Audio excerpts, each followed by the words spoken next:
Now आज जो हम स्टार्ट करेंगे that is the ultra structure of chromosome और केमिकल कंपोजिशन ऑफ क्रोमोसोम। तो जब हम क्रोमोसोम को अनबाउंड करते हैं या अनवाइंड करते हैं तो उसमें आपको बहुत सारे चीजें नजर आती हैं। सबसे पहली चीज जो आपको नजर आता है वो एक बेड लाइक स्ट्रक्चर नजर आता है एक स्टिंग के अंदर। जैसे मोती के अराउंड आपने धागा बांधा हुआ हो, ठीक है। तो डीएनए, क्योंकि आपको मैं पहले भी बात बता चुकी हूँ कि जब आप उस कंडेंस स्ट्रक्चर में से एक स्ट्रिंग को निकालते हैं उसके अंदर बीडेड लाइक स्ट्रक्चर मौजूद होते हैं and that structure is called nucleosome. उस न्यूक्लियोसोम के अराउंड प्रोटीन कोर मौजूद है, जो मैंने कल बता दी थी। हिस्टोन प्रोटीन मौजूद है, हिस्टोन प्रोटीन रैप हुई भी है and that histone protein wrap होने के बाद ये जो बीच में गैप स्ट्रक्चर मौजूद है and that structure is called DNA, right. So basically यहाँ पर हमारे पास जितनी भी हम इसकी जितना ज्यादा ही हम इसको अनवाइंड करते जाएंगे आपको इसका डायमीटर दिखेगा, ठीक है जी। Okay, yes. So the chemical composition of chromosome, जब हम क्रोमोसोम के कंपोजिशन की बात करते हैं तो उसके अंदर एक प्रोटीन है, बेसिकली बेयर लाइक स्ट्रक्चर मैंने बता दिया है।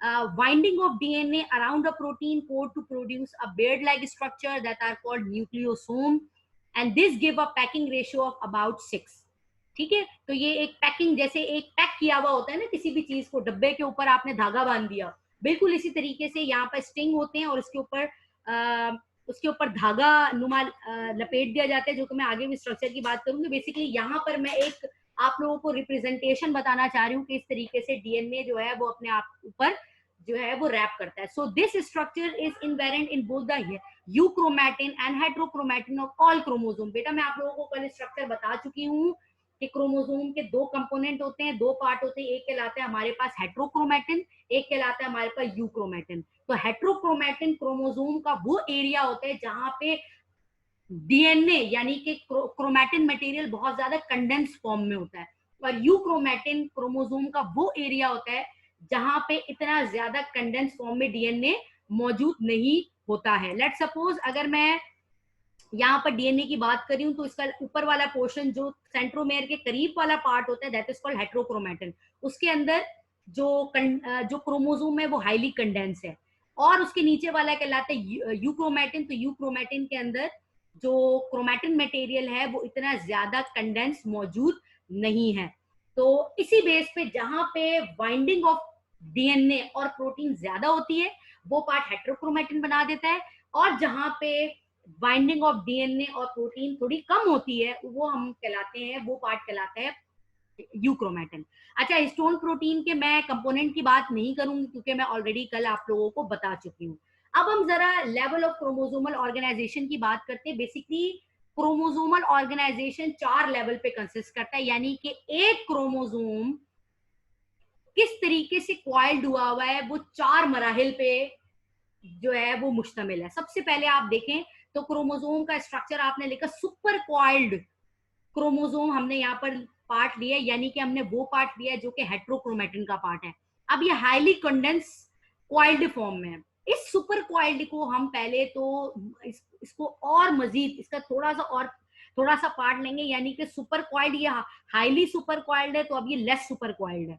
तो यहाँ पर ये मजीद लेस सुपर क्वाइल हुआ। सुपर क्वाइल के बाद हमने फिर इस फाइबर को देखा, तो अब ये एक फाइबर के अंदर इस फाइबर को आपने क्रोमैटिन फाइबर का, और इस क्रोमैटिन फाइबर में आपने जब इसको अल्ट्रा माइक्रोस्कोपिक स्टडी की तो इसके अंदर आप लोगों को एक मोती की तरह स्ट्रक्चर नजर आए and that structure is called nucleosome.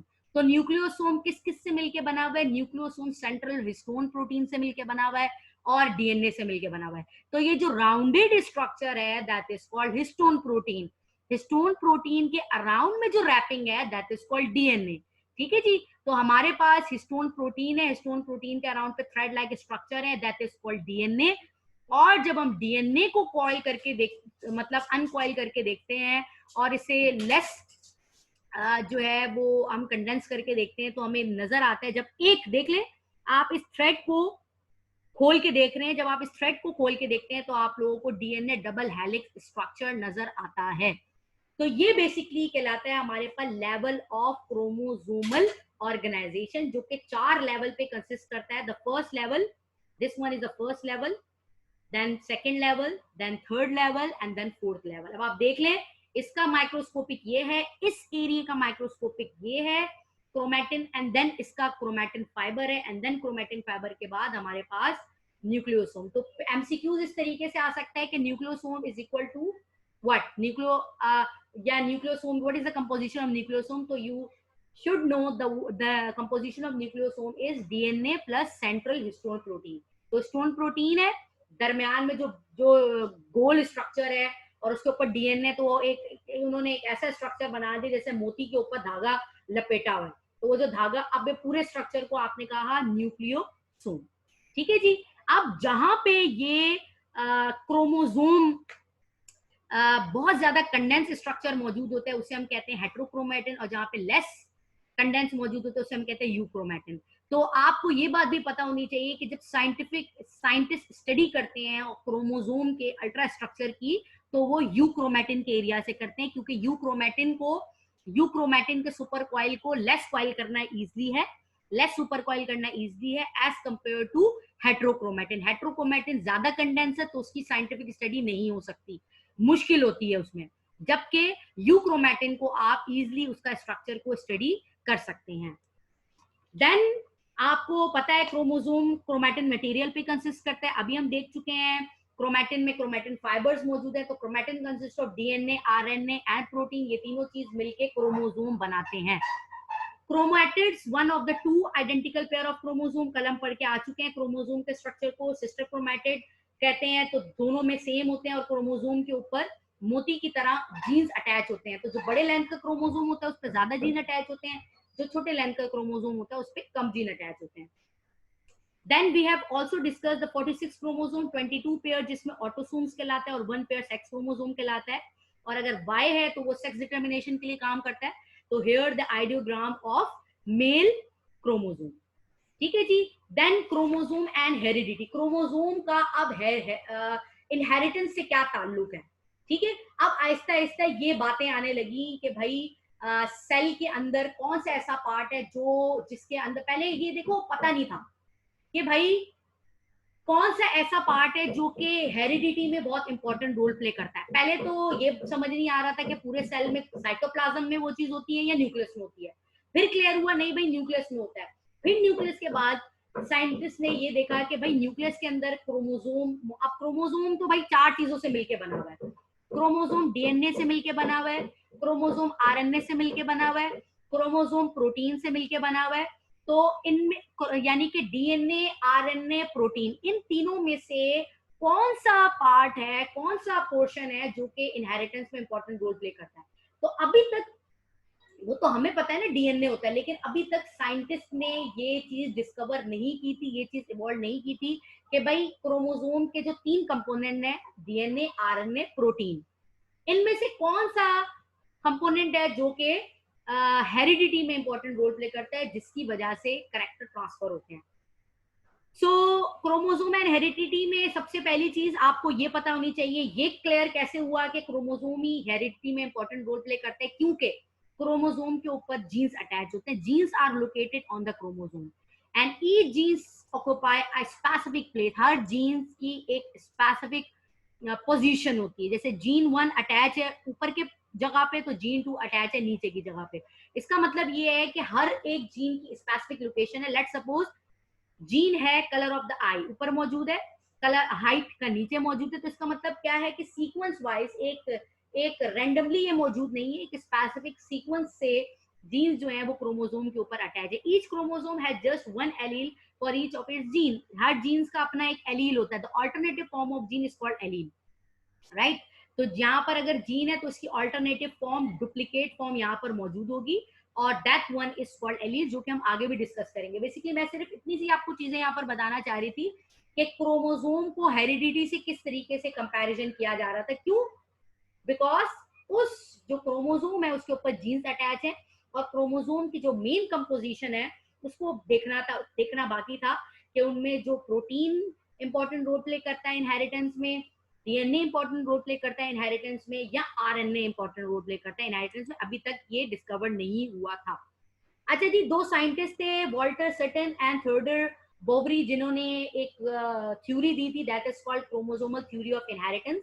इसे क्रोमोसोमल थ्योरी ऑफ इनहेरिटेंस भी कहते हैं, क्रोमोसोमल थ्योरी ऑफ हेरिडिटी भी कहते हैं, और सटन्स थ्योरी भी कहते हैं, क्योंकि ये जो सटर था इसका बहुत इंपॉर्टेंट रोल प्ले था इस थ्योरी के अंदर। तो इसके पॉइंट्स एक एक करके डिस्कस करते हैं। First point, both chromosome as well as genes occur in pair in the somatic or diploid cell। Basically ये जो क्रोमोसोमल थ्योरी ऑफ इनहेरिटेंस थी, ये क्रोमोसोम और जीन्स के अंदर देख रही थी, कंपैरिजन कर रही थी, यानी कि जीन्स में और क्रोमोसोम्स में कंपैरिजन कर रही थी कि दोनों में कौन सी चीजें हैं जो सिमिलैरिटीज हैं और कौन सी ऐसी चीजें जो डिससिमिलैरिटी इनमें पाई जाती है। तो पहली चीज तो ये देखी गई कि भाई क्रोमोसोम भी पेयर की फॉर्म में मौजूद होते हैं, एक क्रोमोसोम है तो दूसरा सिस्टर क्रोमैटिड है। एज कंपेयर टू अगर हम जीन्स की बात करते हैं तो जीन्स भी पेयर्ड में मौजूद होते हैं, पहला जीन कहलाता है तो उसकी ऑल्टरनेटिव फॉर्म हमारे पास कहलाती है एलील।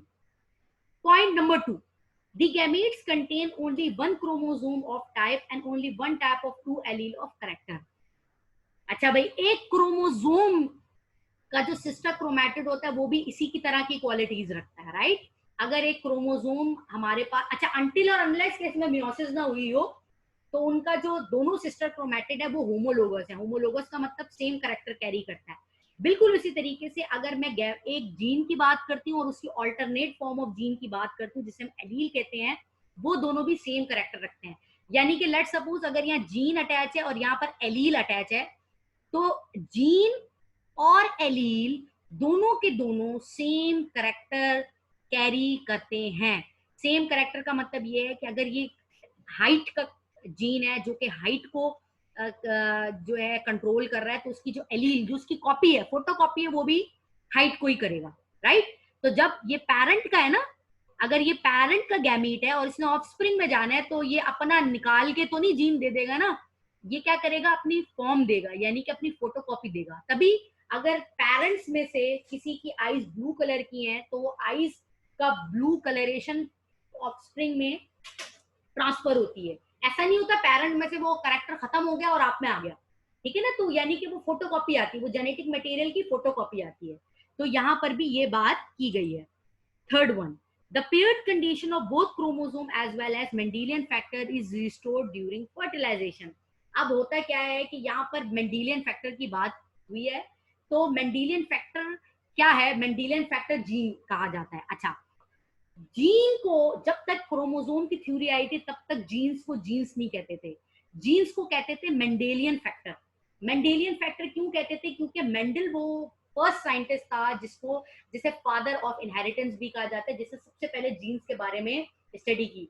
तो ये थोड़ी सी मैं आप लोगों को बैकग्राउंड इसका देना चाह रही हूँ कि पहले जीन्स का नाम ओरिजिनेट या डिस्कवर नहीं हुआ था, इसको पहले मेंडेलियन फैक्टर कहा जाता था। तो कहने का मतलब ये है कि क्रोमोसोम्स के पास भी ये एबिलिटी है जो कि कैरेक्टर कैरी करने की, और जीन्स के पास भी ये एबिलिटी है कैरेक्टर कैरी करने की। दोनों की दोनों फर्टिलाइजेशन से पहले अपने कैरेक्टर अपने पास रखते हैं, और फर्टिलाइजेशन के बाद आफ्टर फर्टिलाइजेशन ये अपने कैरेक्टर, दोनों कैरेक्टर यानी कि मेल फीमेल दोनों अपने कैरेक्टर जो है वो आगे ऑफस्प्रिंग में ट्रांसफर करते हैं। ठीक है जी। तो मेंडेलियन फैक्टर यहाँ पर जीन्स की बात हो रही है, देख लें भाई।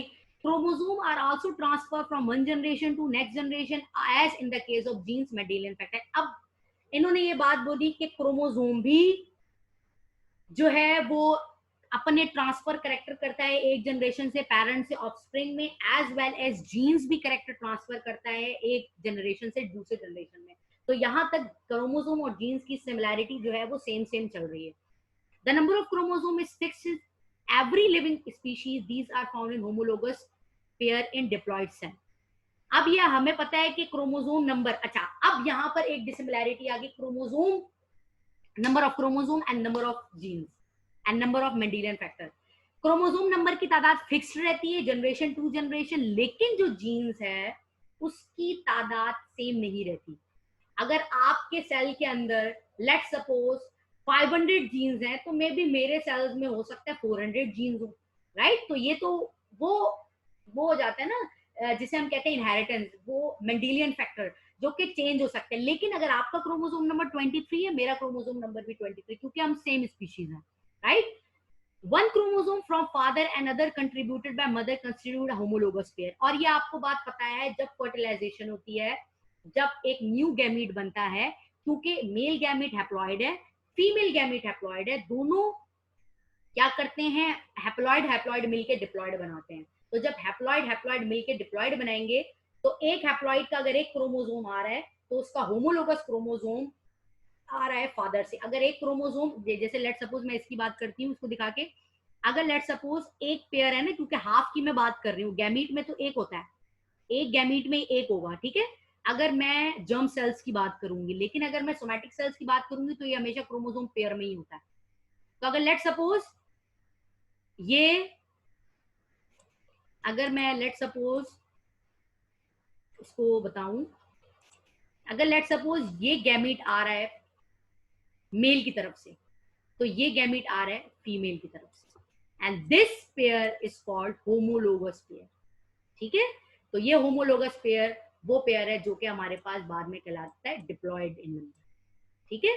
तो अगर ये मैं कह रही हूँ ये हमारे पास मेल गैमीट है और ये हमारे पास फीमेल गैमीट है, तो इनमें जो क्रोमोसोम मौजूद है वो हमारे पास सिंगल सिंगल क्रोमैटिड मौजूद है, ठीक है, सिंगल सिंगल मौजूद है, ठीक है। तभी तभी तो इसे कहा है हैप्लॉइड इन नेचर, ठीक है जी, तभी से आपने कहा है haploid in nature. While in diploid, जब हम डिप्लॉइड की बात करते हैं, तो ये हैप्लॉइड हैप्लॉइड मिलके क्या कर देते हैं, चेंज करके अपने आप को डिप्लॉइड में कन्वर्ट कर देते हैं आफ्टर फर्टिलाइजेशन।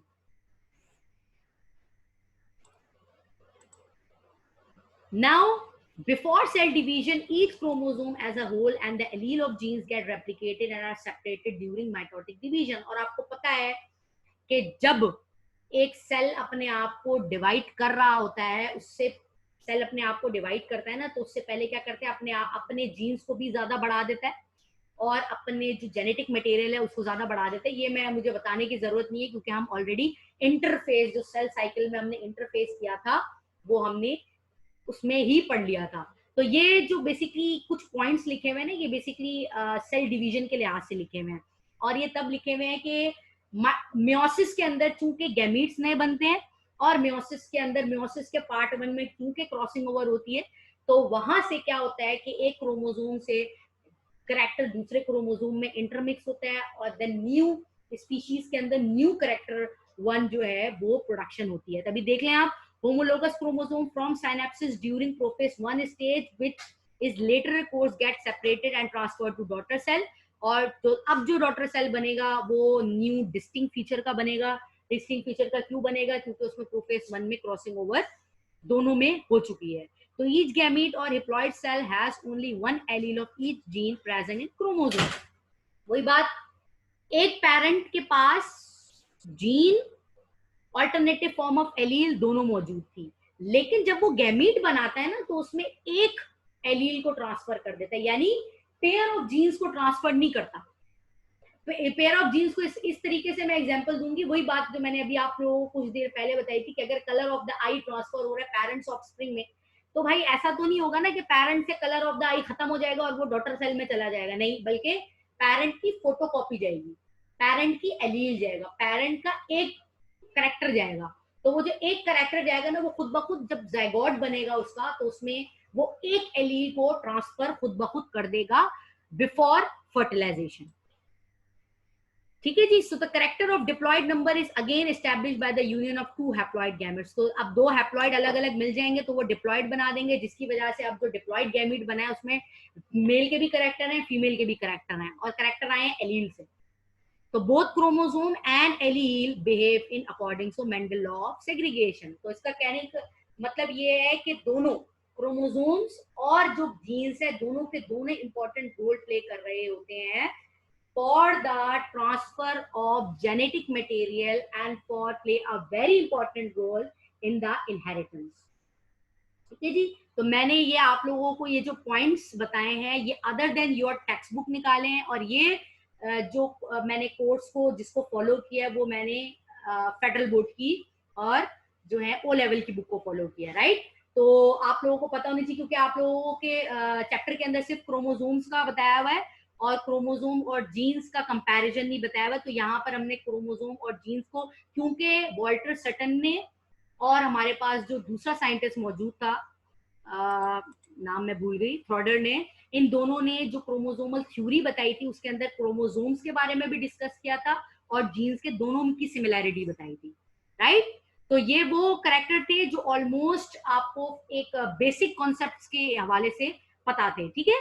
तो इसको सटन थ्योरी भी कहते हैं और क्रोमोसोमल थ्योरी ऑफ हेरिडिटी भी कहते हैं। अच्छा भाई, अब ये तो कंफर्म हो गया कि भाई क्रोमोसोम इंपॉर्टेंट रोल प्ले करता है जेनेटिक मटेरियल में और जीन्स जो है वो करेक्टर कैरी करता है। अच्छा, अब हेरिडिटी मटेरियल, चूंकि ये पता चल गया है कि भाई क्रोमोसोम होता है, हेरिडिटी मटेरियल क्रोमोसोम होता है, लेकिन अभी तक ये पता नहीं था कि क्रोमोसोम 3 चीजों से मिलकर बनता है, डीएनए, आरएनए और प्रोटीन। अभी तक ये पता नहीं चला था कि भाई इन तीनों में से कौन सा कंपोनेंट है जो कि एक्चुअल में हेरिडिटी में एक्ट करता है और एक्चुअल में जो है वो मतलब एज अ हेरिडिटी मटेरियल। तो इसको, इस चीज को प्रूव करने के लिए डिफरेंट साइंटिस्ट ने डिफरेंट एक्सपेरिमेंट परफॉर्म किए। सबसे पहला जो एक्सपेरिमेंट था वो हमारे पास था, ग्रिफिथ ने एक्सपेरिमेंट परफॉर्म किया था। तो ग्रिफिथ ने बेसिकली ये जो एक्सपेरिमेंट परफॉर्म किया था वो माइस पे किया था, यानी कि अभी तक ये पता नहीं है भाई कि बेसिकली जेनेटिक मटेरियल कौन कैरी कर रहा है, डीएनए कर रहा है, आरएनए कर रहा है या प्रोटीन कर रहा है, ठीक है। ये अभी तक पता नहीं चला था। अच्छा, तो इसकी हाइपोथेसिस ये थी ग्रिफिथ की एक्सपेरिमेंट की कि material in dead bacterial cell can transfer living bacterial cell, कि क्या अगर एक बैक्टीरिया, क्योंकि आपको पता है एक जैसे हमें बैक्टीरियल और वायरल इन्फेक्शन होता है, वैसे एनिमल्स को भी बैक्टीरियल और वायरल इन्फेक्शन होता है। तो इसने एक बैक्टीरिया को चूज किया, दैट इज कॉल्ड स्ट्रेप्टोकोकस नमूनिया, ठीक है जी। जो इतना स्ट्रॉन्गेस्ट बैक्टीरिया है, जो कि माइस, एक जो है माइस में अगर उसको इंजेक्ट कर दिया जाए तो माइस की डेथ हो सकती है। और अगर मैं आपको बताऊं, बैक्टीरिया के अंदर होता है जेनेटिक मटेरियल, ठीक है। अब जरा भाई ये गौर से सुनना है, ये चीजें बड़ी गौर से सुननी है ये, ठीक है जी। ये बैक्टीरिया, स्ट्रेप्टोकोकस बैक्टीरिया, जिसके अंदर जो है वो जेनेटिक मटेरियल मौजूद है, ठीक है। और ये अगर जेनेटिक मटेरियल, मैं इसको जेनेटिक मटेरियल को हीट करूंगी ना, तो ये जेनेटिक मटेरियल हीट करूंगी ब्रेक हो जाएगा, यानी कि ये अपनी स्पेशलिटी लूज कर देगा, ठीक है। ये बात आपने याद रखनी है। तो मैंने यहां पर ये बैक्टीरिया लिया है,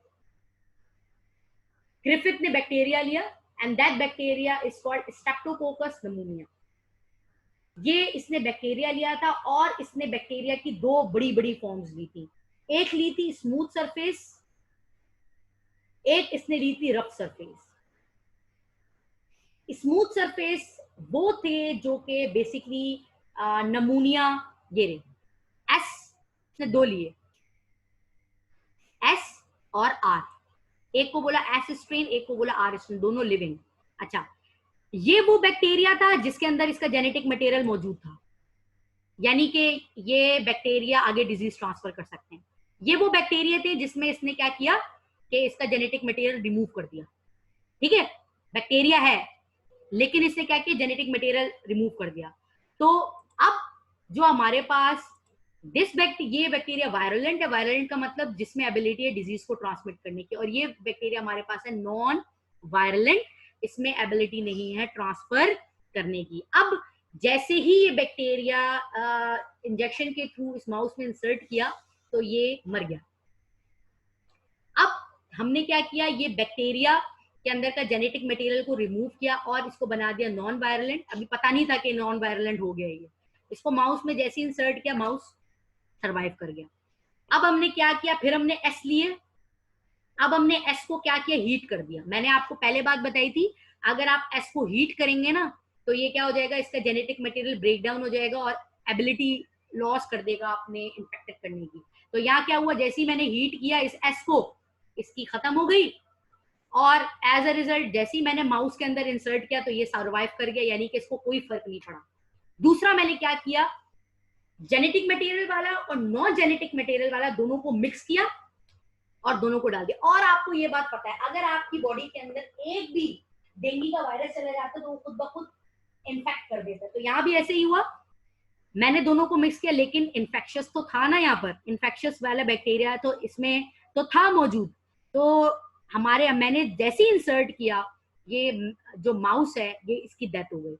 इससे इसने ये कंक्लूजन निकाला, a chemical substance from brum cell is genetically transfer another cell. इसने बोला कि उस सेल के अंदर एक केमिकल सब्सटेंस है जिसकी मौजूदगी की वजह से ये सेल डेथ कर रहे हैं।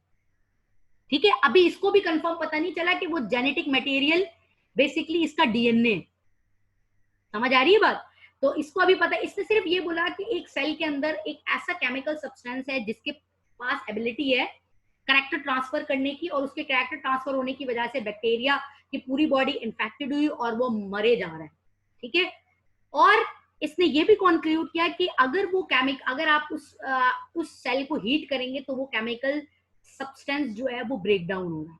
ठीक है, इसका मतलब है वो हीट टॉलरेंट मटेरियल नहीं है। इसने ग्रिफिथ ने ये कंक्लूड किया। तो आपने बेटा ये याद रखना है, क्योंकि ये फ्लो चार्ट के थ्रू पूछ लिया जाता है कि which of the following sequence is correct about Griffith experiment.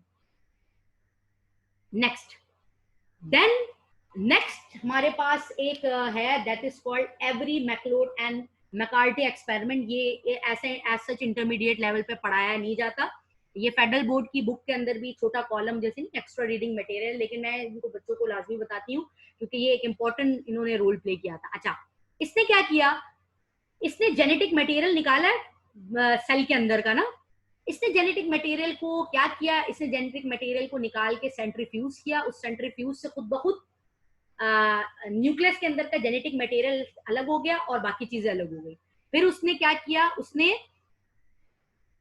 तीन जो है ना जेनेटिक मटेरियल को 3 स्लाइड में डाली। एक में डाला, तीनों में जेनेटिक मटेरियल डाल दिया, यानी कि तीनों के अंदर डीएनए भी है, आरएनए भी है, प्रोटीन। इसके अंदर इस ट्यूब में भी डीएनए भी है, आरएनए भी है, प्रोटीन भी, इसमें भी डीएनए भी है, आरएनए भी है और प्रोटीन भी, इसमें भी डीएनए आरएनए प्रोटीन दोनों है। अब बेटा जरा गौर से सुनना, इस वाले में इसने जो एंजाइम डाला वो डाला डीऑक्सीराइबोन्यूक्लियेज एंजाइम। इसका मतलब ये वो एंजाइम है जो कि इस मटेरियल के अंदर से डीएनए को खत्म कर देगा। ठीक है, अगर यहाँ से डीएनए खत्म हो रहा है तो इसका मतलब यहाँ पे बाकी बच गया आरएनए और बाकी बच गया प्रोटीन, क्योंकि डीऑक्सीराइबोन्यूक्लियेज ने डीएनए को रैप्चर कर दिया। तो इस बीकर में आपके पास क्या क्या बचा, इस बीकर में आपके पास आरएनए बचा और प्रोटीन बचा। नेक्स्ट पे आ जाए, ये है राइबोन्यूक्लियेज। राइबोन्यूक्लियेज ने यहाँ पे एक्ट किया, तो इस बीकर के अंदर का जो मटेरियल था उसमें राइबोन्यूक्लियेज डैमेज हो गया। इसके अंदर क्या मौजूद है, प्रोटीन मौजूद है अब और डीएनए मौजूद है। इसके अंदर प्रोटीन है, इसका मतलब प्रोटीन तो चला गया यहाँ से, अब इसके अंदर आरएनए मौजूद है और डीएनए मौजूद है। अच्छा जी, अब इन्होंने क्या किया, क्योंकि अब इसको इंसर्ट कर दिया, अब इसमें आरएनए था, प्रोटीन था, तो यहाँ पर इस मटेरियल को इन्होंने फिर एक ऑर्गेनिज्म में इंसर्ट किया तो कोई भी इफेक्ट नहीं हुआ, क्योंकि आरएन इसका मतलब ये साबित हो गया कि भाई आरएनए और प्रोटीन जो है दोनों जेनेटिक मटेरियल नहीं है। फिर क्या किया, फिर उन्होंने दूसरा एक्सपेरिमेंट किया जिसके अंदर प्रोटीन था, डीएनए था, जिसमें रिजल्ट जो है वो पॉजिटिव आ गया, यानी कि ट्रांसफॉर्मेशन हो रही थी। चाहे आपने किसी माइस में इंसर्ट करके देख लिया हो, जेनेटिक मटेरियल यानी कि कैरेक्टर ट्रांसफर हो रहे थे। तो इन्होंने बोला अच्छा भाई अब डीएनए और प्रोटीन में से एक ना एक ऐसा मटेरियल है जो कि जेनेटिक मटेरियल है। तीसरा क्या था, आरएनए डीएनए, अब इसमें भी ट्रांसफॉर्मेशन हो रही है। अच्छा, अब सवाल ये आ गया कि अब कॉमन इनमें इन दोनों में ट्रांसफॉर्मेशन हुई और इन दोनों में ट्रांसफॉर्मेशन में कॉमन डीएनए था। तो इससे ये साबित हुआ कि डीएनए वो जेनेटिक मटेरियल है जो कि एक ऑर्गेनिज्म से दूसरे ऑर्गेनिज्म में कैरेक्टर को ट्रांसमिट करता है। प्रोटीन इसलिए कैंसिल हो गया क्योंकि यहाँ पे आरएनए प्रोटीन, अगर प्रोटीन हल्का सा भी जेनेटिक मटेरियल ट्रांसफर करता ना तो यहाँ पे वो पॉजिटिव चीज शो कर देता। दूसरे में था आरएनए और डीएनए, क्योंकि यहाँ पर डीएनए मौजूद है तो वो पॉजिटिव चीज शो कर दी। यहाँ अगेन हमारे पास जो है वो डीएनए और आरएनए मौजूद है, तो यहाँ पर जो डीएनए है वो पॉजिटिव इंपैक्ट शो कर रहा है। तो इसका मतलब आउट ऑफ प्रोटीन, आरएनए और डीएनए, ये बात कंफर्म हुई कि डीएनए ही हेरिडिटी मटेरियल है। ये मैं समझती हूँ कि मोस्ट सक्सेसफुल प्रोसेस था। आपने क्या याद रखना है कि डीऑक्सी राइबो न्यूक्लियस, इसका मतलब यहाँ पे डीएनए गायब हो जाएगा, डीएनए को वो खत्म कर देगा। राइबो न्यूक्लियस यहाँ पे आरएनए को खत्म कर देगा। प्रोटीनियस यहाँ पे प्रोटीन को खत्म कर देगा। ठीक है जी। तो ये बहुत इंपॉर्टेंट एक्सपेरिमेंट था in the history of in history to prove the DNA is a genetic material. अच्छा, अब तीसरा एक्सपेरिमेंट भी था, Hershey and Chase experiment. Hershey and Chase experiment, इन्होंने क्या किया था, इन्होंने बैक्टीरिया लिए, इन्होंने अच्छा इसने क्या किया, इसको समझ नहीं आ रही थी कि यहाँ पे इनको यही नहीं पता चल रहा था कि बैक्टीरिया बेसिकली, बैक्टीरिया के वो कौन सा कंपोनेंट है जो कि किसी भी दूसरे वायरस का कौन सा ऐसा कंपोनेंट है जो कि बैक्टीरिया को आगे जाके डैमेज कर रहा है। अब इससे पहले आपको पता होना चाहिए कि वायरस की स्ट्रक्चर क्या होता है। वायरस का स्ट्रक्चर में हेड है और टेल है।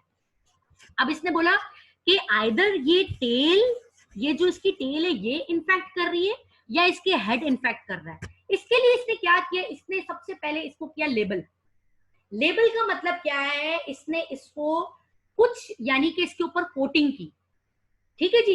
इसने क्या किया, इसने जो इसका नीचे का पूरा स्ट्रक्चर था उसको कोट किया सल्फर से, और इसने जो इसका जेनेटिक मटेरियल है उसको कोट कर दिया फास्फोरस से। ठीक है।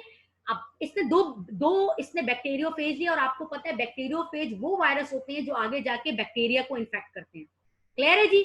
तो इसने यहाँ पे दो ऐसे हमारे पास बैक्टीरिया लिए, तो सॉरी वायरस लिए, वो वायरस जो बैक्टीरिया को इन्फेक्ट करता है, that virus is called bacteriophage virus. अब क्या हुआ कि यहाँ पर इस वायरस में इसने क्या किया, इसकी पूरी बॉडी को लेबल कर दिया सल्फर से। लेबल करने का मतलब ये है ताकि जब मैं माइक्रोस्कोप में देखूं ना तो वो चीज चमके। और यहाँ पे इसने लेबल कर दिया अंदर के जेनेटिक मटेरियल को, डीएनए को। अभी पता नहीं था कि कौन है वो जो कि इनहेरिटेंस में इंपॉर्टेंट रोल प्ले करता है, और कौन वो है जो कि आगे जाके बैक्टीरिया को इन्फेक्ट करता है। अच्छा, यहाँ पर क्या हुआ, ये गया, इसने क्या किया, अपना जाहिर सी बात है जेनेटिक वायरस क्या अपना इंसर्ट करता है बैक्टीरिया के अंदर, डेफिनेटली जेनेटिक मटेरियल, और जेनेटिक मटेरियल यहाँ पे लेबल नहीं था। ठीक है। तो इसने क्या किया, ये इसकी पूरी बॉडी बाहर रह गई, जेनेटिक मटेरियल अंदर रह गया। तो जब इसने माइक्रोस्कोप में देखा तो इसको वो जो सल्फर की लेबलिंग है वो इस बैक्टीरिया के अंदर नहीं नजर आई।